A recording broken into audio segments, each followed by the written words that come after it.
Vamos a retomar de nuevo el asunto y ahora estamos aquí. Me van a disculpar, pero me tuve que venir aquí al cubículo y van a estar pasando los compañeros que se encuentran ahí trabajando, pero bueno, no importa, ahí lo hacemos.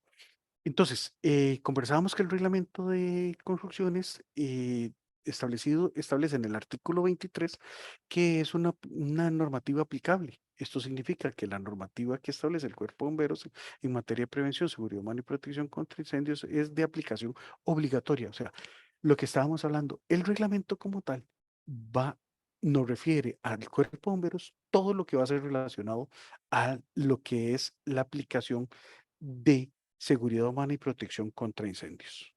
Y la prevención también, que lo establece ahí. Y es lo que veníamos entonces nosotros verificando ahí. Ahora bien, también el reglamento como tal, el reglamento a la ley 8228, en el artículo 66, habla sobre la adopción de la normativa NFPA. El Cuerpo de Bomberos adopta la totalidad de las normas de la Asociación Nacional de Protección contra el Fuego, NFPA en sus siglas en inglés, ¿verdad? Ahí nosotros hacemos la adopción de todo lo que es la normativa y generalmente estamos hablando de que andamos alrededor de las 365 normas, códigos, buenas aplicaciones que establece la NFPA como tal.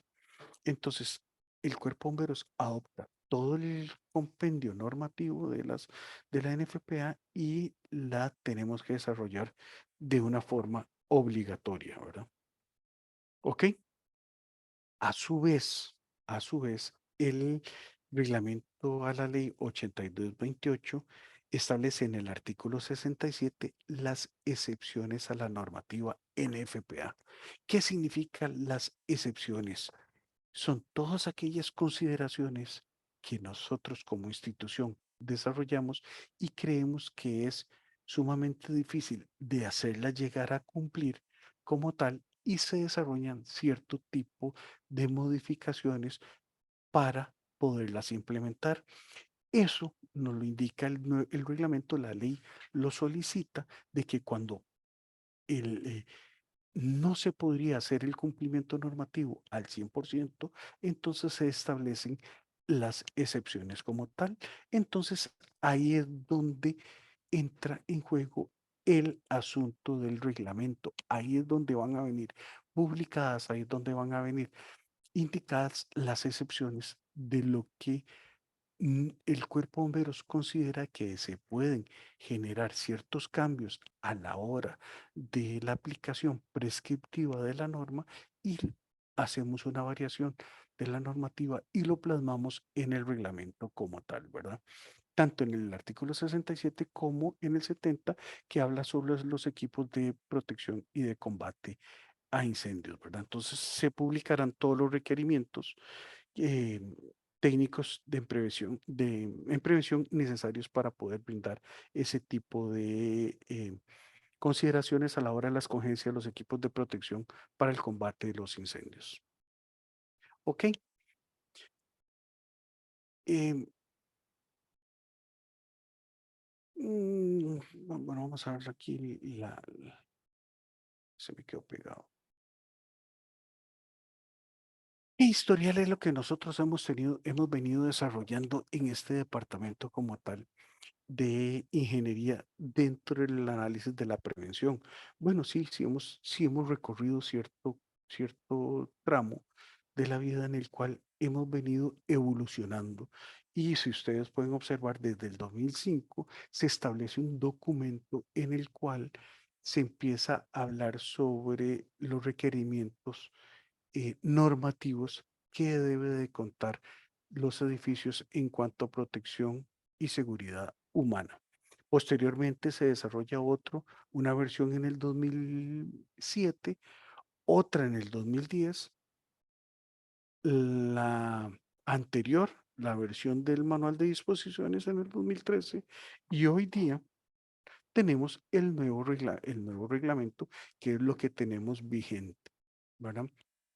Se ha venido desarrollando, se ha venido, se ha venido desarrollando el asunto de las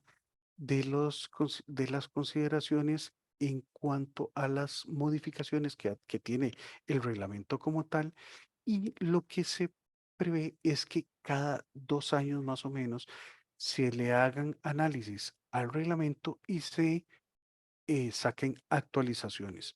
Conversamos anteriormente de que las normas también van presentando cierto tipo de modificaciones y em, son las que son emitidas dependiendo de las ediciones que se tengan.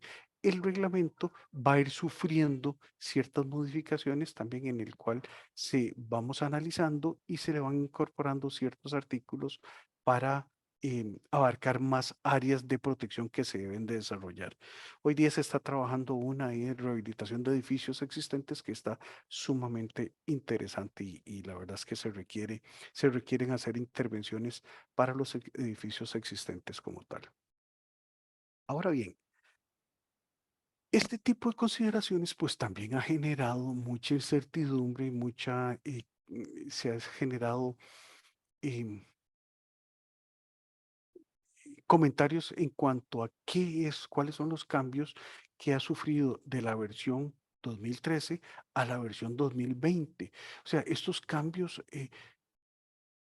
nos desfavorecen a nivel de desarrollo de los programas, de los proyectos como tal, nos lo encarecen o simplemente son ciertos cambios que tienden a beneficiar también el análisis de la protección contra incendios como tal y la seguridad humana. Entonces, aquí hemos analizado algunos cuantos para poder ver qué era lo que se pedía anteriormente en el manual de la versión 2013, que era el manual de disposiciones, versus la que tenemos hoy día en el nuevo reglamento del 2020. A la hora de que nosotros tratamos y se empezó a desarrollar el, el se empezó a mercadear que venía el nuevo reglamento, esto genera un poco de roncha el hecho de que venía un reglamento nuevo, venía más requerimientos, eh, nos iba a costar más el poder desarrollar una obra, ponerla a punto a nivel normativo y todo, y en realidad lo que se ha intentado es tratar de mantener todos los requerimientos anteriormente establecidos y cuidado si no, la tendencia a la baja de empezar a solicitar menos cosas que la normativa dice, no, si tenés tales cosas, no apliques esto, o si tenés tales situaciones, entonces mejor este otro artículo no se toma en cuenta. Entonces, vamos a empezar a ver cierto tipo de consideraciones. Aquí tengo, déjame ver si puedo quitar esto de acá. Perfecto.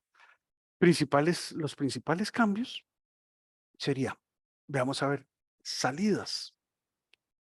Solo dos opciones en en residencias, resistencias al fuego. Antes teníamos el reglamento 2013 solo nos daba dos opciones en cuanto a las salidas de resistencia al fuego. Si yo tenía un edificio que tuviera 3 pisos o menos, ese cerramiento que yo le tenía que dar a mis salidas, a las escaleras como tal, iba a ser de 1 hora la resistencia al fuego. Pero si yo tenía un edificio que fuese mayor de 4 pisos, entonces la opción que tenía nada más era de 2 horas, ¿cierto?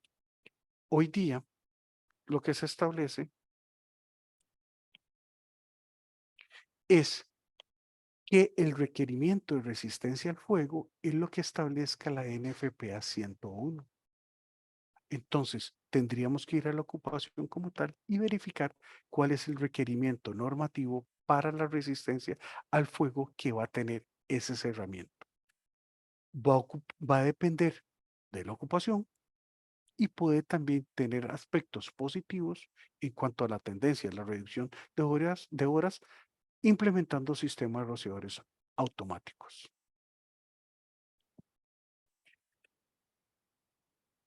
Los entrepisos. Esto era algo en el cual los profesionales siempre establecían 2 horas y le ponían 2 horas de resistencia al fuego para los entrepisos como tal y la normativa hoy día establece de que puede verse reducida esa resistencia al fuego si se desarrolla el análisis dependiendo de lo que indique la normativa. Ese es otro curso que es sumamente interesante y para poderlo abarcar. Siempre, siempre se habla de la resistencia al fuego, los entrepisos y todo, pero perfectamente hoy día el reglamento establece tablas y capítulos en los cuales podríamos tener edificios con cero resistencia al fuego. Y es algo que es un aspecto que ha cambiado con relación al manual de disposiciones del 2013. Todo antes era 2 horas y si no, no pasaba. El cuerpo de bomberos no te avisaba el proyecto. Hoy día se da hasta la facultad de tener un edificio que tenga cero resistencia al fuego. En tipo de en construcciones tipo 1 o tipo 2. El tipo 2 es el tipo de construcción más común, una combinación de concreto, metal, y podemos tener edificios cero resistencias al fuego. Ese es un tema interesantísimo que debemos de explotar y debemos de desarrollar un poco más. Un cambio a la mejora, cero resistencia al fuego. Recalco porque es un punto que debemos de considerar. La iluminación de emergencias. 2013 era sin excepción, era obligatoria. Hoy día, el nuevo reglamento es posible omitir en edificios de ocupaciones pequeñas o según ocupación y horario. Es importante el analizar ese tipo de consideraciones. El horario como tal. También hoy día el reglamento 2020 considera ese tipo de situaciones a nivel de las horas en que trabaja el personal dentro de algún edificio y diferentes ocupaciones. Detección y alarma. 2013 eran pocas las excepciones que existían y era obligatoria en todos los edificios. Hay varias excepciones en el nuevo reglamento 2020. Entonces es importante el poderlas conocer porque estas excepciones van ligadas a la ocupación y al tamaño del edificio en esas ocupaciones. Entonces, podríamos analizar y podríamos estar diseñando proyectos con un sistema de detección y alarma de incendios en los cuales está dentro de las excepciones y estamos poniendo algo que no se requiere. Ojo, y aquí quiero hacer una aclaración sumamente importante en cuanto a este punto. Si un edificio está dentro de las excepciones establecidas por ocupación o por tamaño y el profesional tramita el sistema de detección y alarma, nosotros aquí en el departamento vamos a revisarle este proyecto. Y las observaciones que tengamos van a salir anotadas como observaciones dentro del proyecto, aunque no lo requiera, porque la estrategia de protección y seguridad humana la establece el diseñador, el profesional. Y nosotros asumimos que el diseñador conoce, ha estudiado, se ha capacitado, entonces dijo, no, yo sé que existe una excepción, pero yo quiero incorporarle el sistema de detección y alarma, aunque no lo requiera. Ahora bien, sí, señor, dentro de los planos viene y cada uno de los profesionales que tenemos acá lo va a revisar y lo va a revisar a cabalidad. No podemos poner un sistema que tenga observaciones y solamente porque la ocupación no la requiera, puede quedar con una mala aplicación y eso no se requiere. Tuberías verticales, obligatorio siempre que el edificio exceda los 2.500 metros cuadrados. Eso era, el sistema fijo contra incendios lo requería. Hoy día el reglamento establece que si cuenta con rociadores, un edificio no sobrepasa los 15 metros de altura, es de menos de 3 niveles o menos y no tiene un área de construcción mayor a los 2.500, a los 7.000 metros cuadrados de construcción, el edificio puede prescindir de las válvulas clase 1, de todo lo que es el sistema de montantes. Entonces, es una mejora. Yo podría diseñar solamente para una capacidad de los rociadores como tal en mis puntos críticos. Se me reduce volumen de agua, la bomba tiene menos, es de menor tamaño, de menor capacidad. Entonces, son cosas que tienden a la mejora del costo del edificio como tal. Reserva de agua, lo acabo de comentar. Única opción, los 57 metros cúbicos de agua. Ese era el tanque más pequeño que un profesional podría diseñar y tenía que tener el edificio como tal si sobrepasaba los 2.500 metros cuadrados de construcción. Hoy día, dependiendo de los cálculos que pueda hacer el diseñador, apegándose a ciertas excepciones que establece el reglamento, podríamos diseñar solamente para cubrir los rociadores establecidos, perdón, podríamos diseñar solamente para cubrir el área crítica de un diseño de rociadores. Entonces, dependiendo de las densidades, dependiendo de las capacidades, para los 1.500 pies cuadrados que se diseñan las áreas críticas, el nivel del volumen del tanque de agua perfectamente nos puede reducir tanto el almacenamiento del tanque de agua para la reserva de incendio como la bomba como tal, que eso es una reducción en costos sumamente sustanciable, que es importantísimo porque eso es uno de los aspectos que siempre han generado los profesionales en el hecho de que encarecemos el proyecto como tal, ¿verdad? Y aquí hay ciertos factores en los cuales pues tiende a la mejora de estos aspectos el nuevo reglamento de protección contra incendios. Factores de carga. Los factores de carga son los que establece la normativa para poder determinar cuánto es el aforo que va a tener ese edificio como tal. Y un factor de carga a nivel de negocios ante la norma, el reglamento establecía 9.3 metros cuadrados por cada persona.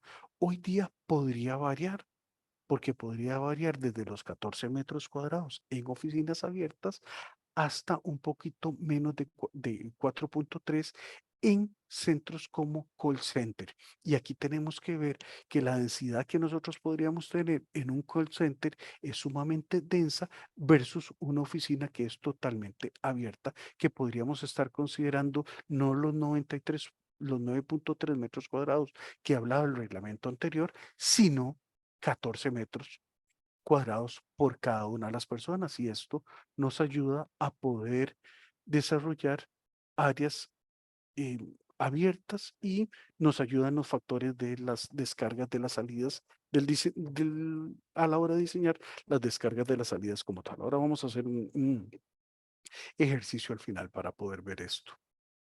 Las normas, esto es algo muy importante y la ley habla sobre de las NFPA como tal.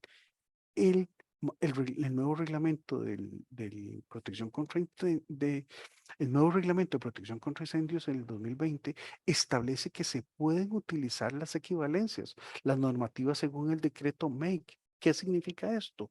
Esto significa que la NFPA puede establecer y puede haber criterios que solamente sean a nivel de normativa NFPA, pero una persona podría desarrollar, apegarse al decreto de equivalencias, desarrollar todo el proceso de la equivalencia según lo establece el make, en el artículo del make, ¿verdad? Para las caso de Inteco, el poder desarrollar toda esta equivalencia y llegar a homologar las normas, aunque sean diferentes. La NFPA habla de una norma establecida, se desarrolla la equivalencia, se llega a la conclusión de que los dos productos son exactamente lo mismo, hasta cuidado podría ser. que la norma que se está acogiendo a la equivalencia puede ser hasta superior y eso es lo que nos importa para poder desarrollar el asunto de del normativo, del cumplimiento normativo que nosotros estamos refiriéndonos. Este es un proceso que ya se ha desarrollado en unas tres o cuatro ocasiones y en la página web del Cuerpo de Bomberos están publicados las equivalencias que se han aprobado y que el Cuerpo de Bomberos está totalmente anuente porque se acogieron al proceso del decreto del MEIC y los productos cumplen y se desarrollan este tipo de situación en cuanto a las equivalencias de normas totalmente diferentes. ¿Por qué? La norma NFPA norteamericana tiende a ese tipo de normas, a STM,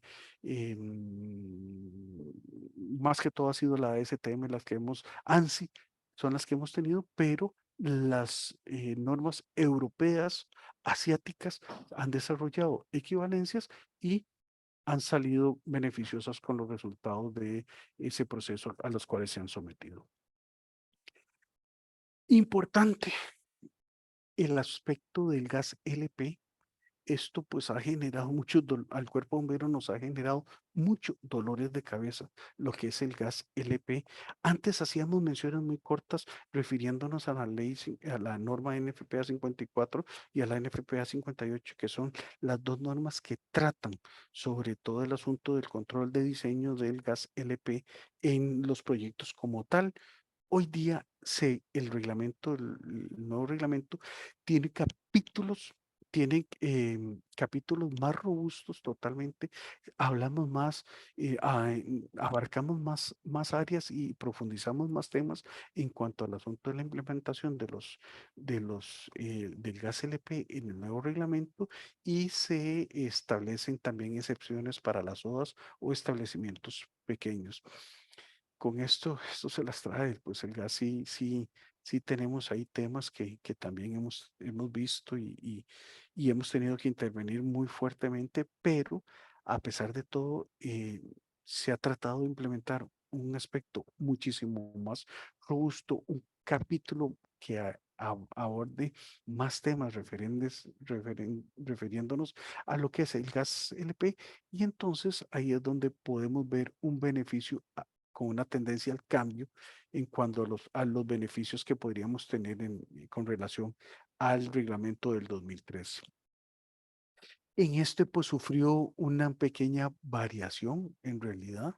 Eh, Nosotros teníamos un dato de los 12 metros, 22 metros de altura para lo que considerábamos un edificio de gran altura y hoy día lo que hicimos fue igualar el reglamento a lo que establece la NFPA y el IBC, que son literaturas a los cuales indica que a partir de los 23 metros en adelante ya se establece como un edificio de gran altura. Entonces lo que hicimos fue, si bien es cierto, la norma y los otros códigos hablan de 23 metros, el reglamento del 2013 determinaba 22.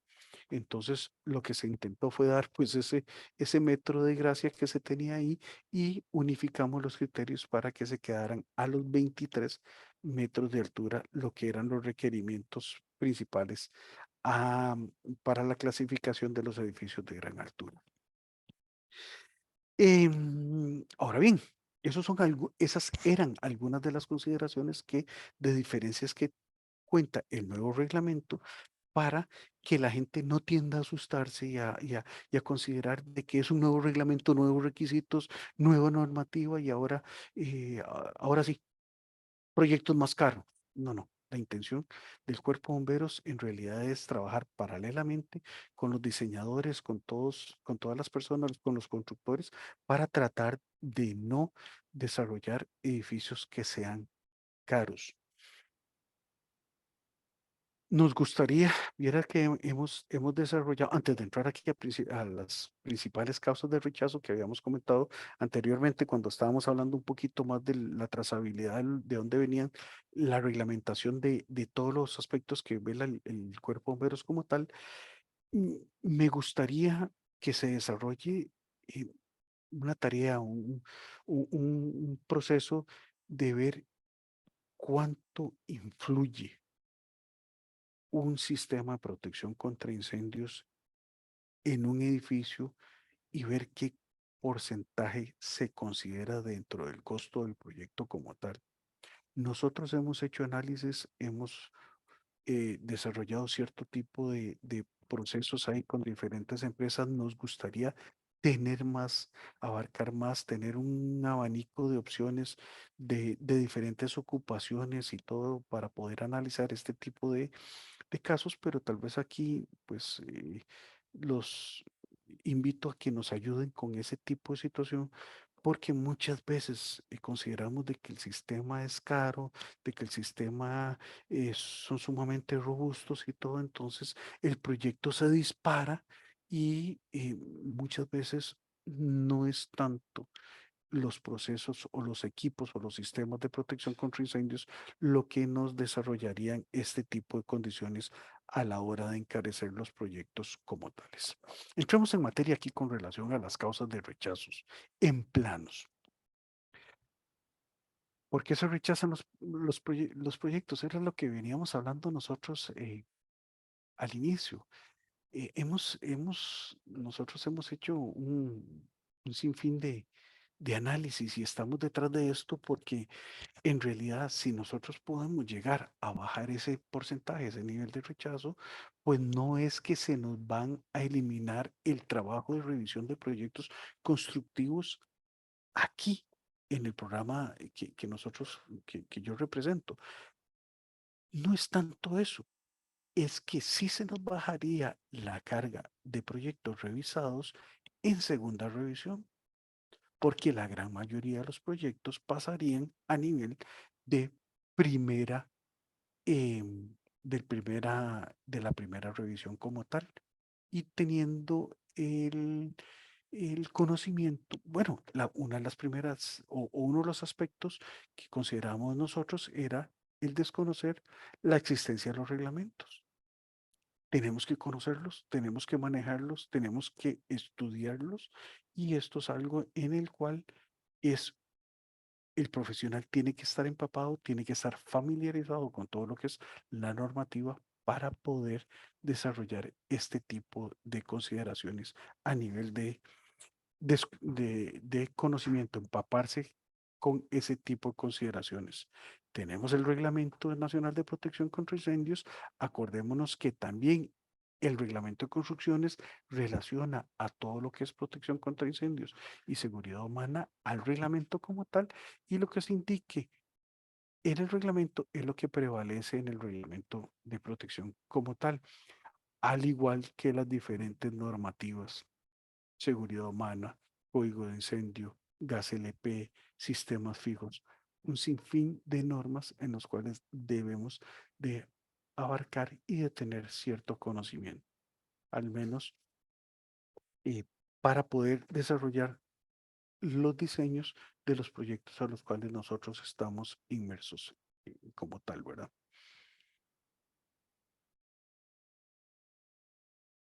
No conocen, otro de los aspectos importantes es que desconocen los requisitos. ¿Verdad? Entonces, eso es muy importante como tal. Aquí hay aspectos en los cuales eh, el profesional falla más, pifiamos más a la hora de desarrollar los trámites a nivel de em, permisos de construcción, medios de egreso.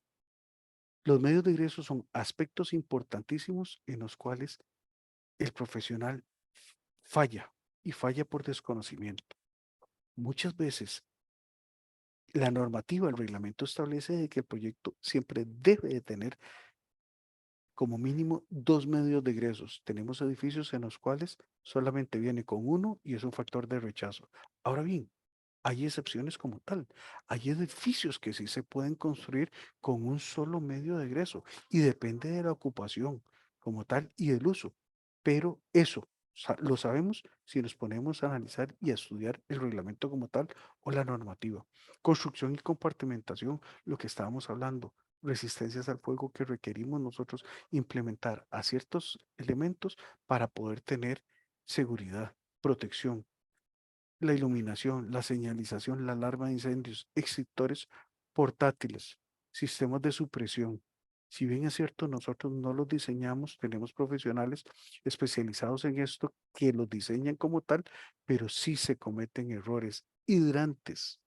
Es indispensable el hecho de poder conocer cuándo requiere un proyecto de hidrantes o cuándo no. Gas LP y así un sinfín de elementos en los cuales debemos de conocer todo lo que son los requisitos como tal. Este, por ejemplo, de lo de los medios de egreso, esto de los medios de egreso es un capítulo sumamente robusto dentro del reglamento y ni qué decir dentro de la NFPA 101. Es un capítulo de los más grandes que cuenta la norma como tal y hay que empezar a eh, analizarlo y a comprenderlo, a digerirlo, porque tienen muchas intervenciones sumamente, aplicaciones sumamente interesantes. ¿Ok? Vamos con ejercicios. Vamos a diseñar una nave industrial de 1500 metros cuadrados de construcción. Tengo que ponerle un hidrante a esa nave industrial, sí o no.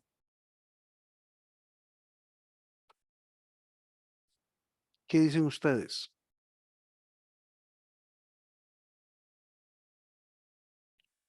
Que sí, porque es una nave industrial. Excelente, pero no.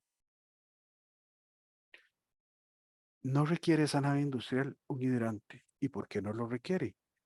Porque el requisito que establece el reglamento es que los edificios que se desarrollen para poder requerir un hidrante debe ser mayor a los 2000 metros cuadrados de construcción, pero ponemos el hidrante, encarecemos el proyecto y muchas veces tenemos que hasta incurrir en un gasto de traernos el ramal en 150 milímetros para poner el hidrante frente a la nave industrial conectado e interconectado a una tubería que tenga 150 milímetros.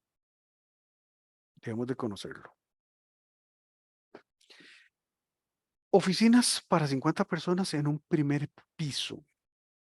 La estamos diseñando. Llega un propietario, llega un inversionista y nos dice, ingenieros, quiero desarrollar una oficina para 50 personas y lo vamos a bajar en un piso.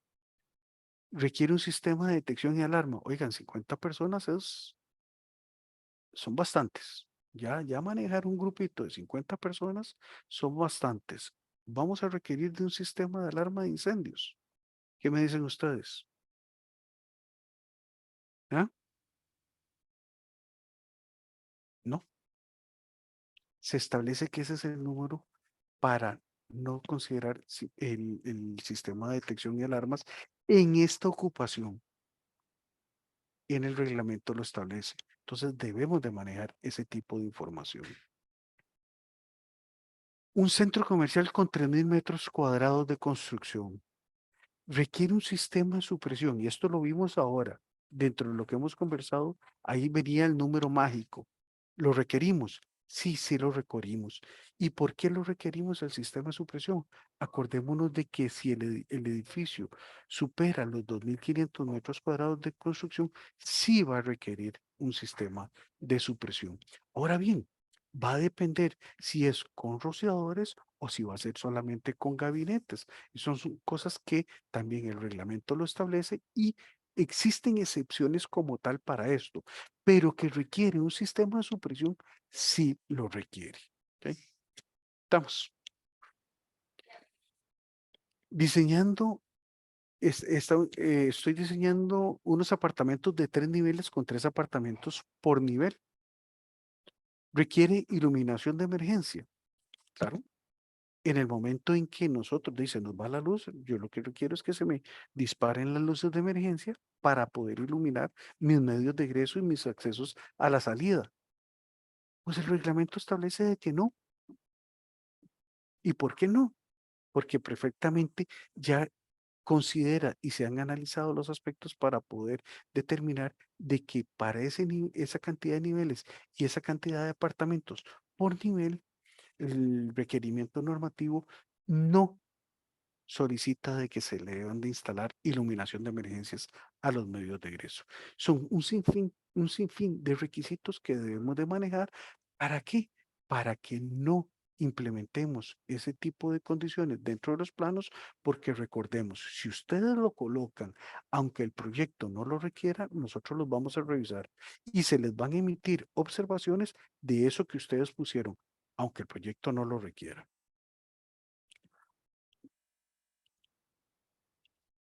Colocar requisitos que no son necesarios, ya los vimos. Hay algunos dispositivos que no se requieren programar y no se requieren establecer dentro de los proyectos, pero los metemos, los establecemos y se indican dentro de los planos. Y eso es algo en el cual no se requiere. Lo, lo implementó, lo tengo que revisar. Y si tiene fallos en ese diseño, pues van a salir indicados en las observaciones como tal, al igual que en los hidrantes. Fallos más comunes, el tipo de hidrante. A veces necesitamos un hidrante estratégico o multivalvular, como lo llamamos, el diámetro de la tubería. Indispensable, 150 milímetros.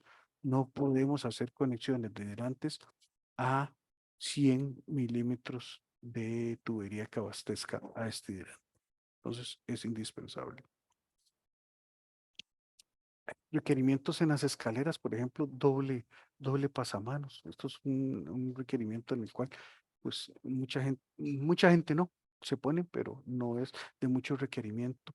La implementación en este caso, el diseño que teníamos era de bloques de concreto. La implementación del sistema es de poliestileno. Nos genera, a nivel estructural, nos genera muchísimas ventajas. Es indispensable porque el peso que nosotros tenemos es muchísimo inferior. Entonces, las cargas que podríamos tener, ustedes son ingenieros civiles y ustedes lo saben. ¿Qué es lo que nos podrían decir? Lo que no saben es la propagación que tiene estos bloques de poliestileno a la hora que tenemos un incendio. Entonces, ¿cuál es el requerimiento? Hoy día hay casas comerciales que manejan y que tienen cierto tipo de aditivos que no desarrollan la flamabilidad como tal. O sea, si se derriten, producen muy poca llama y todo, pero lo ideal es el asunto de desarrollar una compartimentación para que esto nunca se vea comprometido con fuego, porque a pesar de que tenemos cierta tecnología química que nos retarda, que nos facilita a la hora de la propagación de la llama, pero sí no es del todo al 100%. Una compartimentación de estos elementos podría ser viable siempre y cuando no tengamos instalaciones eléctricas en esos espacios, en esos intersticios que existen entre el cielo raso y los bloques de estereofón como tal, ¿verdad? Esto es muy frecuente y son motivos de rechazos porque yo no sé si apegarme a este comedor o a este otro. ¿Cierto? No nos queda claro por dónde son las salidas en esta lámina y en esta otra lámina. Y son los mismos planos. Cerciórense de que lo que están tramitando en las láminas arquitectónicas sean las mismas en las eléctricas, sean las mismas en los sistemas mecánicos, sean todas exactamente iguales. Comprendo, soy consciente de que en proyectos que son sumamente grandes, pues esa modificación de láminas, pues es a cada rato y se desarrollan ciertas modificaciones y que hoy no queremos el comedor así, que el propietario lo quiere de esta forma, pero ya no queremos salir por aquí, pero queremos salir por allá. Ese tipo de cambios sí se desarrollan y se desarrollan dentro de la ruta de diseño del proyecto como tal, pero sí debemos copilar toda la información para la hora que se desarrolle el trámite tenga relación los planos unos con otros. Este puede ser el eléctrico y este puede ser el de las rutas de evacuación y si ustedes ven, no tiene ningún sentido, no tiene ninguna concordancia entre ellos, ¿verdad? Esta es otra. Estas láminas abren. En esta lámina, las puertas abren como tienen que abrir, exactamente, en mi sentido de la ruta de evacuación. Estas no. Esta yo tengo que retroceder, abrir para adentro para poder desarrollar mi egreso del inmueble. Entonces son cosas, y es el mismo proyecto, son cosas que debemos de contar con ese tipo de situaciones para poderlas analizar bien. Comentarios. ¿Qué es lo que requerimos? De que nos diga que la puerta es cortafuego, marca Metalcroft, modelo HB y 417, que nos especifiquen todo este tipo de situaciones para nosotros estar totalmente seguros de que es una puerta cortafuego. Pues no, no requerimos eso. Requerimos que nos pongan precisamente las condiciones o las notas que nosotros ocupamos. Que diga que es una puerta resistente al fuego, que indique las horas que tiene resistencia al fuego, que está listada con alguna de las dos normas, ya sea UL 10B o NFPA 252, perdón, que tenga un brazo de cierrapuertas, es indispensable que sea certificado para tal uso y que el herraje de salida de incendio sea certificado también con la normativa. Aquí quiero hacerle la aclaración de lo que es la equivalencia. Esta es una norma que perfectamente puede ser sometida a una equivalencia. De momento no la hemos tenido, ¿verdad? No hemos tenido el proceso de equivalencias para una normativa ANSI, pero perfectamente, si hay algún proveedor que quiera pegarse a esto, desarrolla todo el procedimiento que establece el MAKE para lo que sería equivalencias y no necesariamente diga que sea certificado ANSI. Nos presentan la equivalencia y es aceptada totalmente. Este proceso de todo este montón de información para nosotros no nos es importante. Las plantas conjuntas.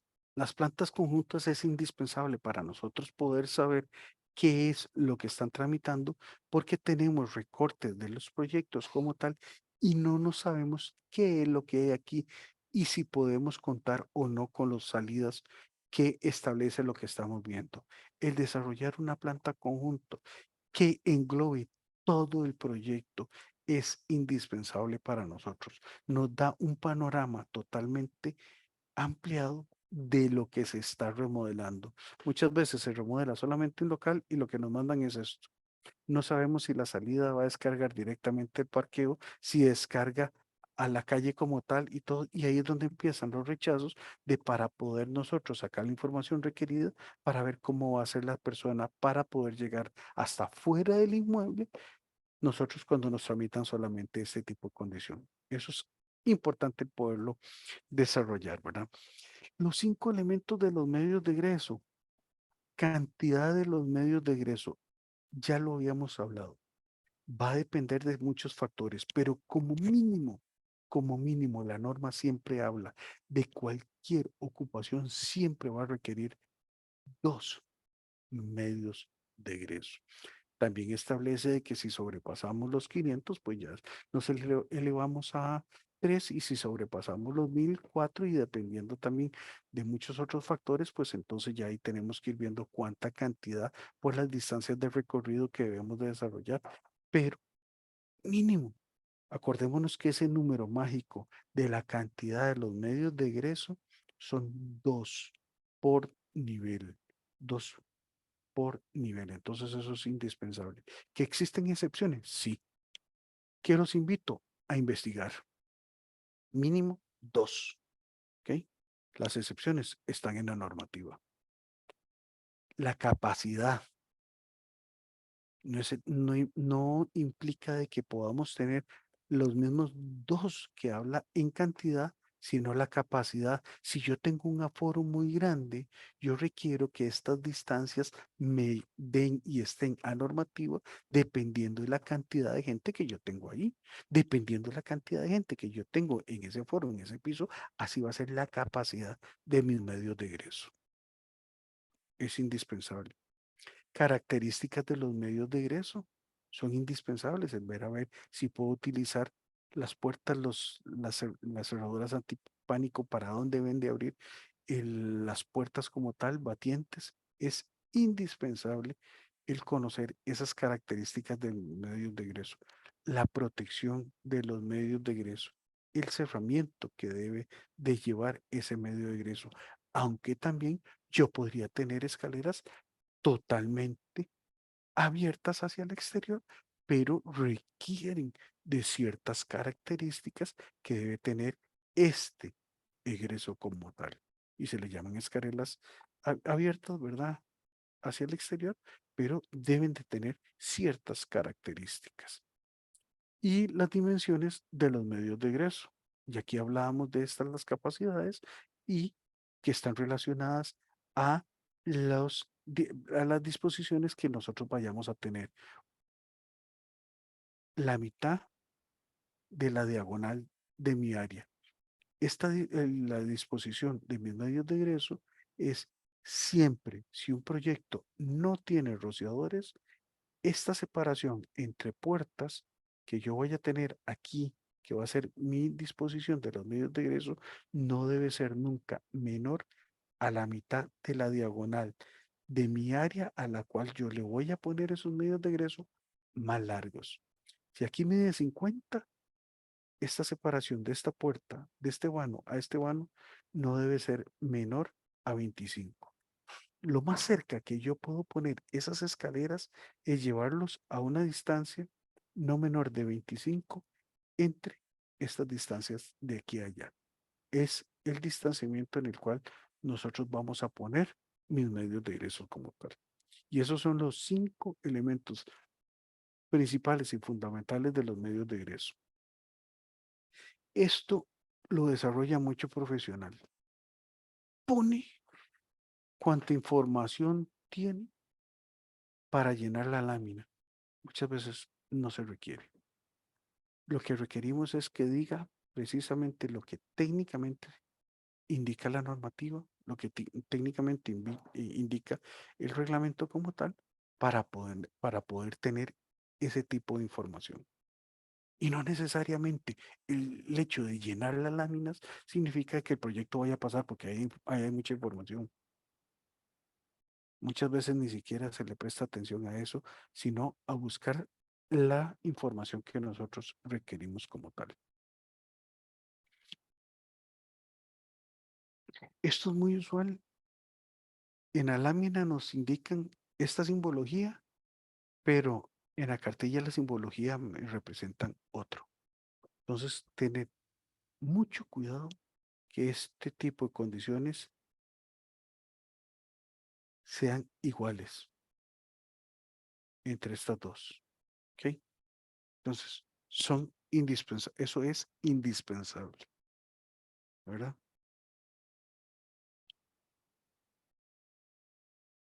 Muchas veces nos ponen las fichas técnicas del producto a utilizar. Esta información a nosotros no nos interesa. Era similar al ejemplo que teníamos de la puerta. Hay muchísima información, ¿no? Con solo que nos indiquen que la puerta va a tener una resistencia al fuego, que va a ser certificada, que va a ser listada, que va a cumplir con la normativa, más que suficiente. Estas son documentaciones que nosotros no requerimos dentro de las láminas de los planos. ¿Sí? Ahora bien, el proyecto fue rechazado y necesitamos empezar a subsanar. ¿Qué es lo que necesitamos? Pues obviamente analizar qué es el rechazo en el cual nosotros, el cuerpo bombero, nos ha realizado y poder implementar cuál es la solución, la subsanación al rechazo que el revisor acá en bomberos le estableció para poderlo determinar. Aquí vale la pena hacer un comercial en cuanto a esto. Cuando tenemos proyectos grandes, generalmente viene mucha cantidad de observaciones, entonces las listas se nos hacen muchísimo más grandes acá y muchas veces nosotros especificamos la lámina como tal.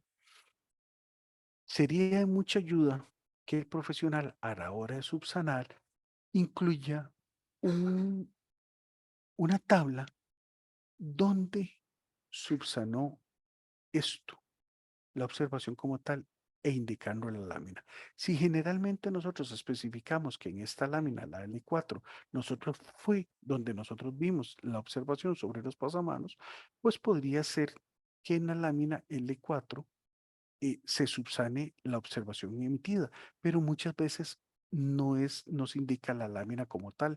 Entonces, debemos de hacer una revisión total y cuando es un proyecto sumamente grande, tendríamos que volver a realizar la revisión casi que completa nuevamente, cosa que si la, los insto a desarrollar este tipo de lámina, ustedes nos indican, subsanación se le implementa la indicación de los soportes y la separación establecida según el artículo 7222458, ver lámina arquitectónica 57.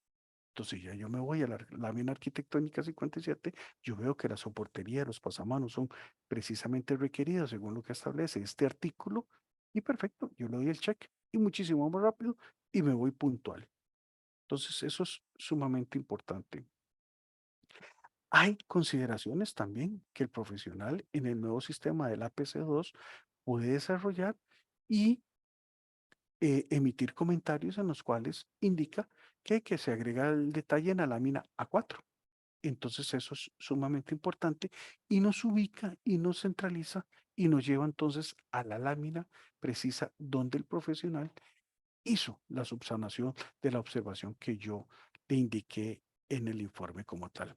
Es muy utilizado y para nosotros nos es de muchísima ayuda para poder realizar la revisión más expedita y más rápida.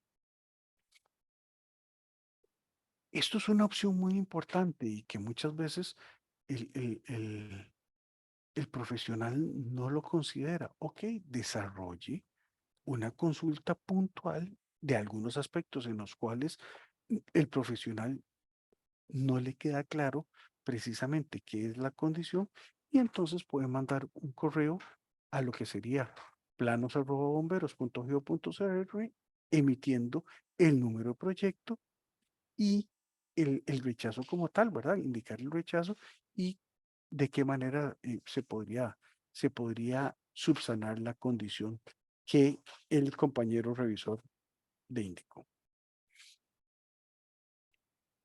Lo vimos, esto es el ABC de los medios de egreso y mucha gente no los conoce, falla en algunos aspectos, pero es indispensable el conocer este tipo de condiciones. Hay un compañero acá, un compañero de nosotros que indica que entre los proyectos hay dos aspectos en los cuales no podemos fallar. Y una es que si requiere sistema fijo contra incendios, colocar el sistema fijo contra incendios que el proyecto requiere como tal. Y lo otro, la colocación de los medios de ingreso tal cual establece la normativa. Si usted arranca con esos dos principios establecidos a la hora del diseño como tal, téngalo por seguro que cualquier otra observación no va a tener que hacer una intervención de gran tamaño dentro de los diseños. Entonces, si usted ubica las escaleras donde tiene que estar, la cantidad de escaleras, o sea, se, se acoge a los 5 elementos de los medios de ingreso y pone el sistema fijo contra incendios que requiere el proyecto, si lo requiera, ese proyecto va sobre ruedas. Ese proyecto va sobre ruedas como tal para poder considerarlo y empezar a darle aspectos. La capacidad de los medios de ingreso, como lo veíamos, es sumamente importante.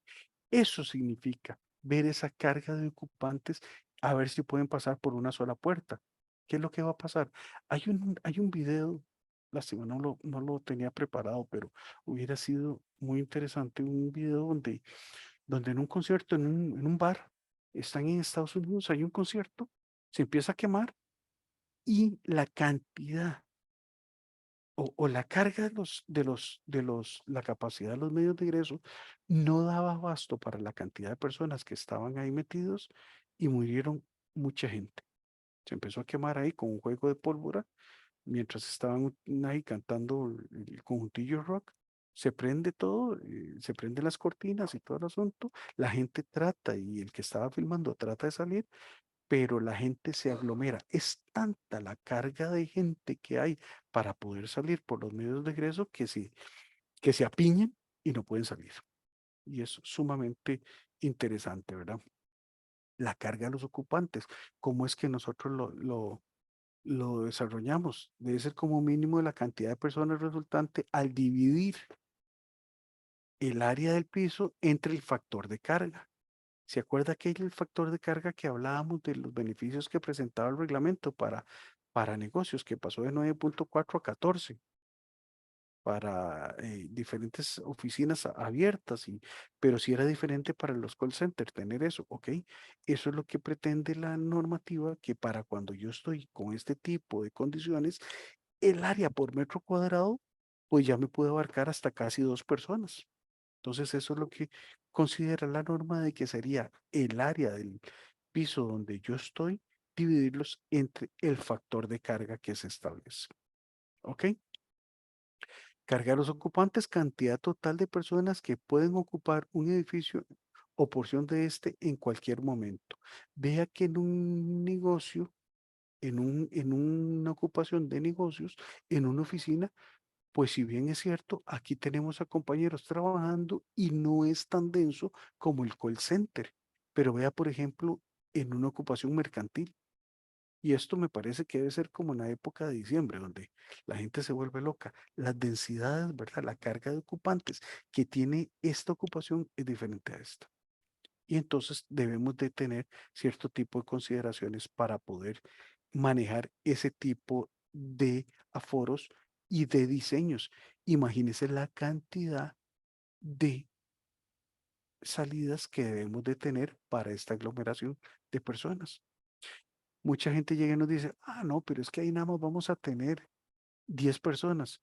Sí, pero van a haber eventos dentro de la historia del inmueble que se podría desarrollar esta cantidad de afluencia de personas. Y la norma ha desarrollado los análisis y las investigaciones requeridas, la NFPA como tal, ha desarrollado los análisis y las investigaciones para poder asumir este tipo de condiciones, si bien es cierto, no son a menudo, pero ha hecho los análisis requeridos y con lo que establece la normativa de forma prescriptiva, nosotros podríamos entonces ya prevenir que esas cosas ya están contempladas a la hora de nosotros diseñar las cantidades de las salidas.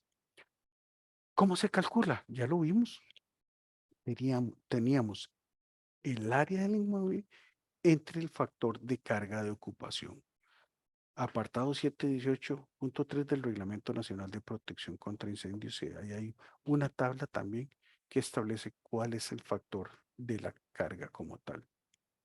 Ahí está, la tabla número 3 establece los factores de carga y sus usos. Aquí hacemos un acercamiento como tal y tenemos un sitio de reunión pública. Vea, por ejemplo, en uso concentrado sin asientos. ¿Se acuerda la imagen del estadio, del concierto o del otro que era un antro ahí con otro concierto? 0.65 metros cuadrados por persona. Este es el área que contempla la norma como tal, pero le cuento que hay cierto tipo de eventos donde esto hasta se reduce más y al reducir más y dividirlos entre el área, entre ese factor, se me va a incrementar a mí la ocupación como tal. Tenemos un ejercicio. Tenemos una oficina que tiene 500 metros cuadrados y hay diferentes eh, factores, ¿cierto? Factor de carga. Yo lo divido entre los 14 y me indica que hay 36 personas. Esto es lo que la norma considera para una ocupación de oficinas para un área de 102 metros cuadrados. Ahí van a caber 36 personas. Pero si yo estas oficinas son un call center, yo lo tendría que dividir entre 4.6. O sea, es menos área por cada una de las personas y este factor se me va a disparar. Entonces tenemos que tener mucho cuidado porque podría ser oficinas perfectamente, pero el uso tenemos que tenerlo muy mapeado porque este factor de personas se nos podría incrementar. Ahí está, precisamente. Una cosa son las oficinas que eran abiertas, negocios generales, y otra cosa es un call center. Ya aquí yo requeriría al menos, la norma establece que cuando tengo una ocupación mayor a 50 personas, ya las dos salidas como tal. En esta, perfectamente podríamos considerarlas que podríamos sacarlos por una sola salida, porque no tenemos más de 50 personas. Tendríamos que ver los 500 metros y los recorridos comunes nos dan para poder considerar solamente una salida. Pero por capacidad de personas mayores a 50 ya vamos a requerir dos medios de ingreso. En la misma área, en la misma ocupación, factores de carga diferentes, la cantidad de personas varían rotundamente. Entonces, es importante. Aquí tenemos ya este ejercicio donde tenemos varias consideraciones. Por ejemplo, es un piso de un edificio en el cual tenemos ya las áreas establecidas y los usos que tiene cada uno de estos. Vamos a ver cuánto es lo que yo requiero de capacidad de ingreso que deben de tener estas puertas acá. Y esto es muy común en los centros comerciales, donde tenemos diferentes tipos de ocupaciones y nos decimos, bueno, y nos darán las salidas, o sea, los tamaños de estas salidas nos dan para la cantidad de gente que yo voy a tener en este espacio. Pues para eso vamos a aprender cómo es que se desarrolla para poderlo ver. Teníamos una tienda con una ocupación perdón, con un área de 60 metros, una guardería, 60 metros también, una sala de capacitación de 160, gimnasio, salas de capacitación también, ¿verdad? De 150 metros cuadrados, sala de yoga y oficinas. ¿Qué requerimos? Ya tenemos las áreas y lo que teníamos que requerir era el factor de carga para poder hacer la división de las áreas para ver cuál es el resultado. Acordémonos que cómo sacamos la carga era el área que teníamos entre el factor de carga.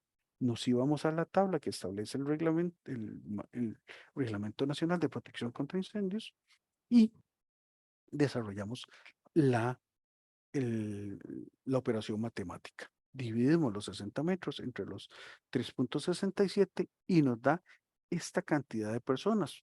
Obviamente que yo lo redondeo. Yo tengo que, en esta tienda vamos a tener 17 personas, en la guardería 17, en una de las salas de capacitación 115, en el gimnasio 150, en la otra sala de capacitación 108, en la sala de yoga 29 y en la oficina 2 personas. Estas son las cargas de ocupante que vamos a tener dependiendo de los usos de cada uno de los elementos. Ahora bien, vamos a tener como mínimo 438 personas, que sería la sumatoria de todos esos, ¿cierto? Ok, ¿cómo calculo el ancho de estas salidas? ¿Qué es lo que vamos a calcular aquí? ¿Cuánto debe de medir esto? ¿Cierto?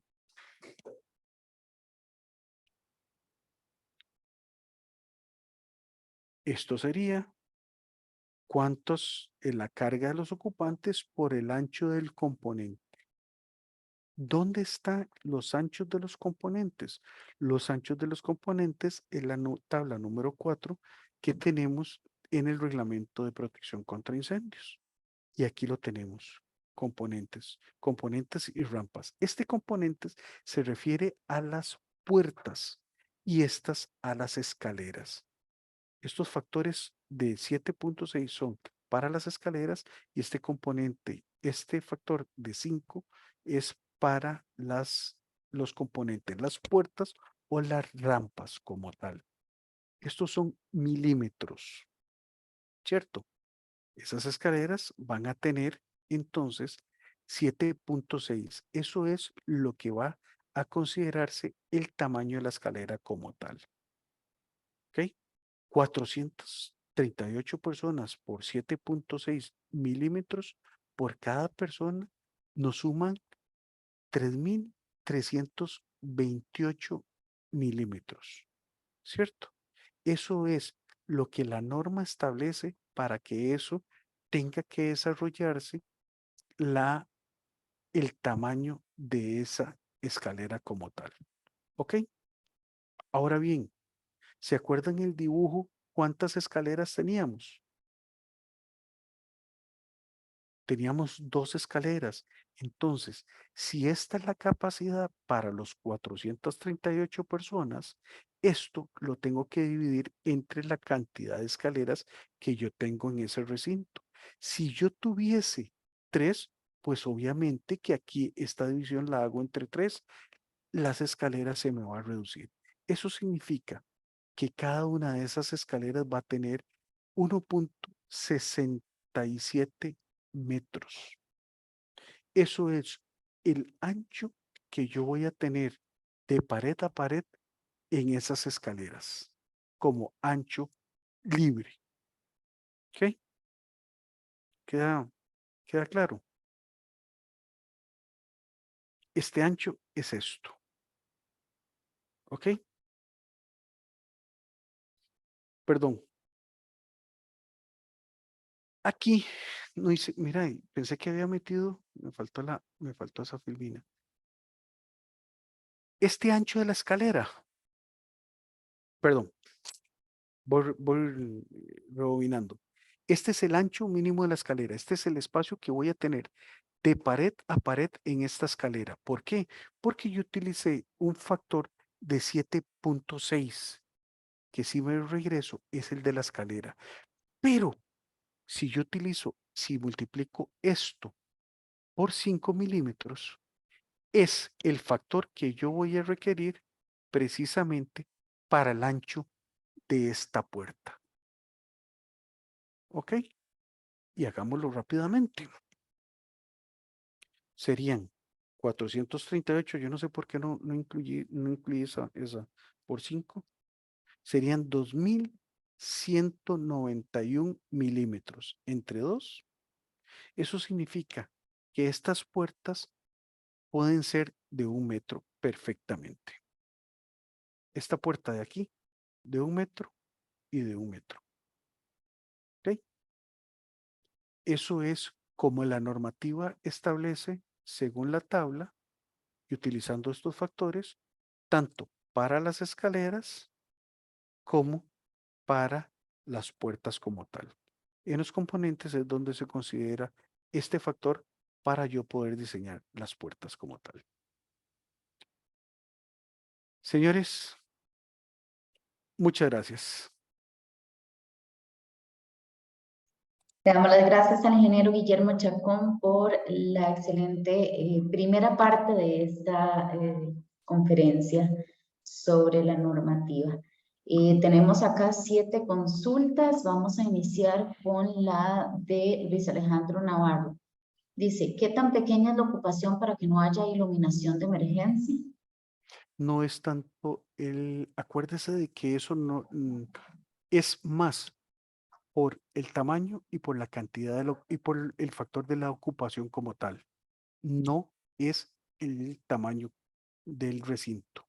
El tamaño del recinto no es indispensable para ver si cuenta o no cuenta con iluminación. La excepción la va a dar la cantidad la excepción la va a dar la cantidad de aposentos que vayamos a tener en esa ocupación. ¿Ok? Está la normativa, establece el nuevo reglamento establece cuál sería la disposición.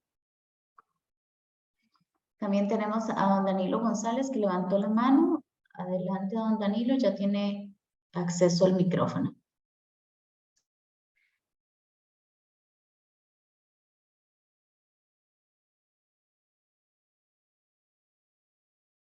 Se nos fue. Don Danilo, ¿puede activar su micrófono?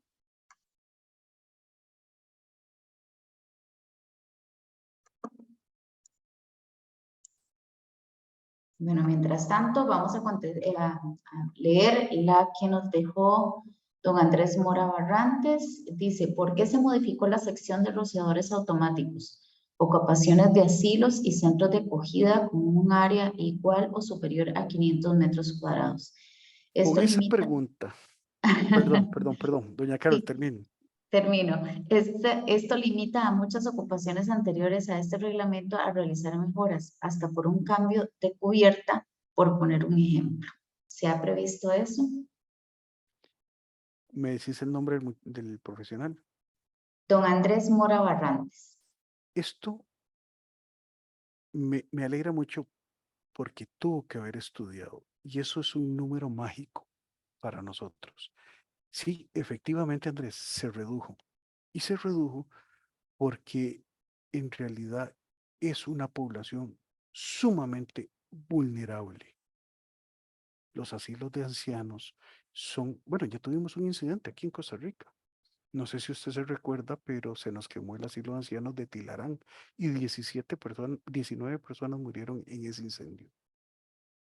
Entonces, tuvimos que meterle un poquito de mano y si bien es cierto, este es un punto medular y esto me gusta porque eso significa que ha leído el reglamento y efectivamente en esto tuvimos que ser muchísimo más rigurosos. El Cuerpo de Bomberos tomó la decisión de ser muchísimo más rigurosos a la hora de implementar este tipo de condición. Antes eran 2.500 metros cuadrados según el manual de disposiciones. Hoy día sí son 500 y tenés toda la razón, pero ha sido por la consideración de la vulnerabilidad de la población que tenemos en esos lugares. Hay muchos que se mueven con muchísima dificultad, otros que requieren de una silla de ruedas para poder desarrollar esa evacuación. Y hay otros que rotundamente, si no los sacamos con las camas, no podrán salir y requerimos darles protección. Se tomó esa decisión. Ahora bien, para los cambios de cubiertos de techo, no necesariamente eso es verdad. Si usted va a desarrollar una, un cambio de cubierta de techo y me pone en el trámite de la PC remodelación, ¿cómo cree que le voy a hacer la revisión del proyecto como tal? Si lo que usted está poniendo es el cambio de la cubierta de techo, pero en la característica, en la especificación del proyecto como tal me puso remodelación, yo debo de revisar ese proyecto como una remodelación y tengo que hacerle el análisis completo, porque usted escogió la característica o la definición de ese proyecto que es remodelación, aunque sea cambio de cubierta de techo o cambio de instalación eléctrica, que son muy comunes. Usted lo escogió. Yo tengo que revisarlo con relación a lo que usted escogió. Entonces tenemos que tener y debemos de manejar muy bien esto. Nosotros aquí tenemos que hacer el match entre APC y reglamentación. Bomberos. Yo vengo a defender mi escudo. Mi escudo va a ser el del Cuerpo de Bomberos. Pero también está el Ministerio de Salud y está las mismas municipalidades y está el limbo y todo el asunto.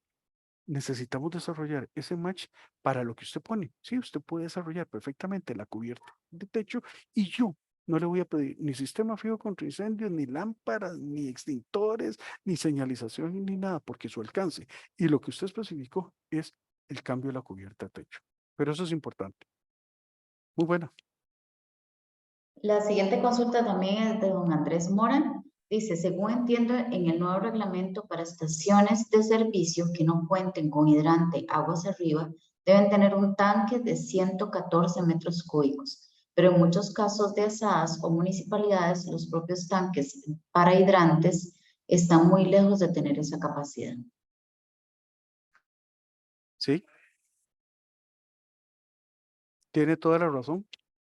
Por eso es que nosotros le solicitamos de que dentro de la propiedad de la estación de servicios se mantenga esa reserva de agua de incendio o esa reserva de agua de hidrante. ¿Se acuerdan de que en Escazú se quemó una bomba? 2 chiquitos murieron ahí. Por eso es que necesitamos agua. Y la carga de fuego que se desarrolla ahí es interesante. Si bien es cierto, yo tengo los tanques en bajo nivel, tengo los elementos, ahora la tecnología de las bombas de los surtidores son sumamente tecnológicas, hay cortes, hay un montón de cuestiones, la carga potencial de lo que yo se me podría aprender ahí es grande. Yo me tengo que abastecer de agua. Las unidades llevan cierta cantidad de agua, no se despacha a menos de 2 unidades por incidente y cuando son incidentes relevantes, pues téngalo por seguro que se va a despachar el recurso requerido, pero me tengo que garantizar de que haya agua ahí para poderle hacerle frente a ese incidente. Entonces, si la SADA no tiene la facultad de poderle brindar un tanque de agua o un hidrante conectado a una tubería de 150 milímetros y colocárselo frente al servicentro, lo que requerimos es que ustedes nos pongan un tanque de agua para que la unidad se pueda abastecer y hacerle frente a ese incidente que tenemos ahí. Esas preguntas están buenas. Pusieron atención. La siguiente es de don Federico Arce, que si les pueden explicar cómo se calculan las distancias de recorrido. Sí, sí les podemos, sí les podemos explicar. Ah, ya sé cómo, ya sé cómo, ya sé cómo, ya sé cómo. No importa, les robo 5 minutos. No importa, Sí, doña sí, no hay Carol. problema, no hay problema. Voy a, déjame ver un toque. Voy a compartir. ¿Ok? ¿Están viendo ahí la presentación? Sí, sí, la O sea, vemos. para ver. Ok, ¿cómo calculamos las diferentes distancias de recorrido? Acuérdese que la normativa tiene 3 distancias de recorrido. Está el recorrido común, el recorrido total y el límite de recorrido sin salida. De esas 3, tenemos con rociadores y sin rociadores. No me voy a meter en eso. Nada más voy a meterme cómo lo medimos. ¿Qué es el recorrido común? El recorrido común es el recorrido que va a desarrollar una persona que es común a mis 2 salidas que voy a tener en el edificio como tal. ¿Cuántas salidas tengo yo en la guardería? Una, ¿cierto? Solamente una tengo. ¿Cuál va a ser mi recorrido común? El recorrido común va a ser la distancia que yo tengo que desplazarme hasta el punto donde yo tenga la posibilidad de optar por cualquiera de mis 2 salidas. Y es ese punto. Yo podría agarrar para esta salida o podría agarrar para esta salida. Entonces, mi línea amarilla es el recorrido común, ¿cierto? Es el que es común para cualquiera de mis 2 salidas. Si yo me voy a esta salida de aquí, siempre voy a tener que recorrer eso. Ustedes ven, doña Carol, ustedes ven el cursor donde yo lo muevo, sí. Sí, sí lo Ok, vemos. ok. Este es mi recorrido común. Si yo me vengo a esta salida de aquí, yo siempre voy a tener que recorrer esta salida, este tramo de mi recorrido. Pero si yo me voy a esta otra salida de aquí arriba, también tengo que recorrer ese mismo. Entonces ese es mi recorrido común. ¿Y hasta dónde llega mi recorrido común? Mi recorrido común llega hasta el lugar donde yo tomo una decisión para ver el asunto de cuáles de las 2 salidas puedo tomar. Ese es mi recorrido común. Regálame un momentito, por favor. Vamos, vamos, vamos. Gente, soy una capacitación. Perdónenme, pero es que estaban ahí unos compañeros conversando de un caso y estaban haciendo mucha bulla. Ese es mi recorrido común. Ahora bien, el recorrido total. El recorrido total es desde el punto más alejado hasta mi salida más cercana. Y en eso se los voy a poner en café. sería exactamente este hasta mi salida más cercana. Ahora bien, les voy a poner un ejemplo. En el gimnasio o en la sala de capacitación, si ustedes observan, ya ahí hay dos salidas. Una, dos. Entonces, ¿cuál sería mi recorrido común?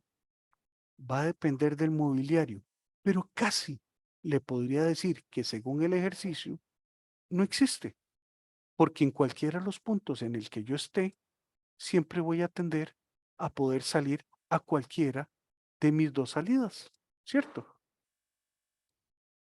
Entonces, el recorrido común no existe, porque desde donde yo estoy, o agarro para la derecha o agarro para la izquierda y voy a optar por mi salida. Pero eso sí y solo sí, dependiendo del inmobiliario que yo tenga allá adentro. Al igual que en gimnasio, de aquí yo puedo salir para acá o de aquí yo puedo salir para acá, ¿cierto?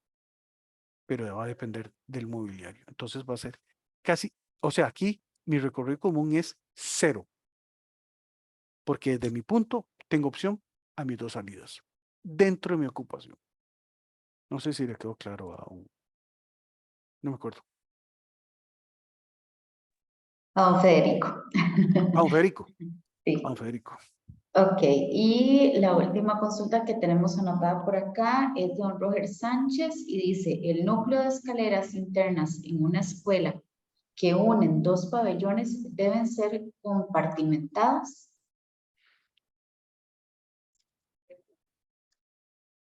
Ok, va a depender de varios factores.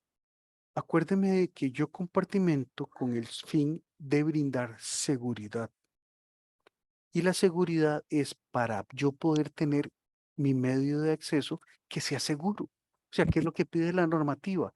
Ese núcleo de escaleras, después de que yo los aborde, me va a llevar directamente fuera del edificio sano y salvo, ¿cierto?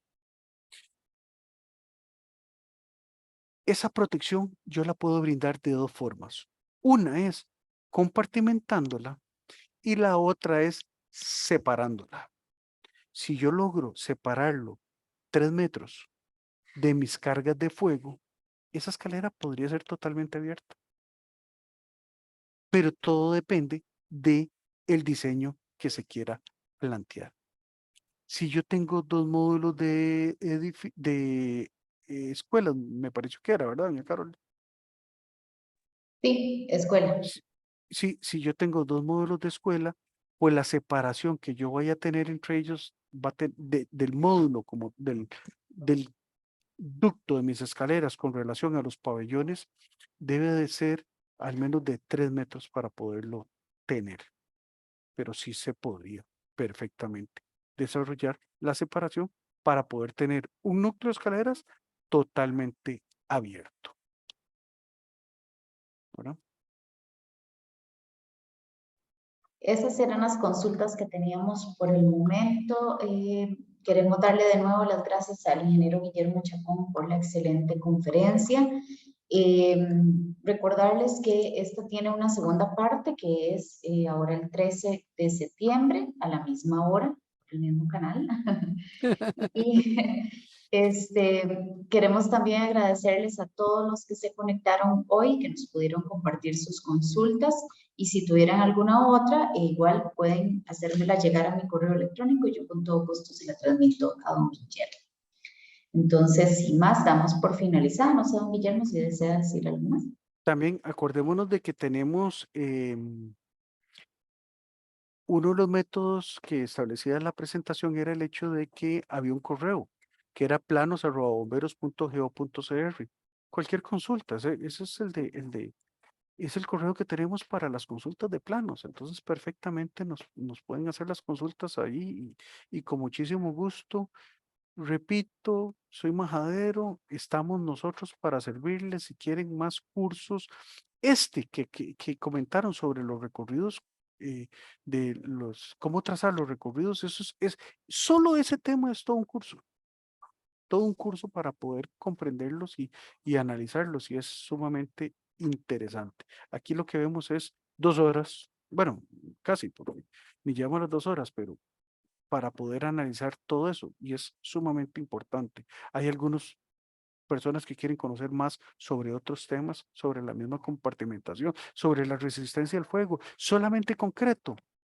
No, no, hay otros elementos que perfectamente podremos utilizar, pero bueno, tenemos temas para poder conversar y charlar tanates, presenciales, virtuales, como quieran, para poderlos desarrollar. Mis disculpas nuevamente, no puedo ser más salado que para esta capacitación, pero ya terminé, doña Carol, ya por lo menos esta ya se rompió ahí el tabú. Era la segunda Sí. vez que arrancábamos con esto y la segunda vez que se me iba el internet. O sea, ni modo. Pero bueno, y me tuve que venir aquí al escritorio y me van a disculpar, no sé si, si, si les ocasioné algún disgusto ahí, pero señores, aquí estoy para servirles lo que necesiten con muchísimo gusto.